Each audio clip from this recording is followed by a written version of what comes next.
Salute জানাই ওই সমস্ত তরুণ প্রজন্ম ছাত্র ভাইদেরকে যারা তাদের অধিকার আদায়ের জন্য রাজপথে নেমেছেন, এখনও পিছপা হন নাই। আমরাও তোমাদের সাথে আছি, রাজপথে নামব, বিজয় আমাদেরই হবে ইনশাআল্লাহ। একটা তরুণ প্রজন্ম দেশটাকে এত ভালোবাসবে সেটা কল্পনাও করা যায় না। আমরা তাদের জন্য দোয়া করি যারা শাহাদত বরণ করেছেন, আল্লাহ যেন তাদেরকে জান্নাতের সুউচ্চ মাকাম দান করুন। বলা হয় এই দেশটা নাকি স্বাধীন দেশ, কেন জানি এই শব্দটা শুনতে আর ভালো লাগে না।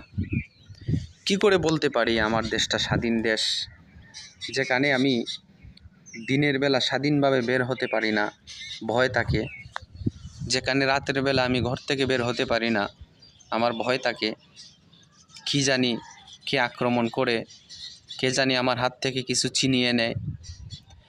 কি করে বলতে পারি দেশটা আমার স্বাধীন?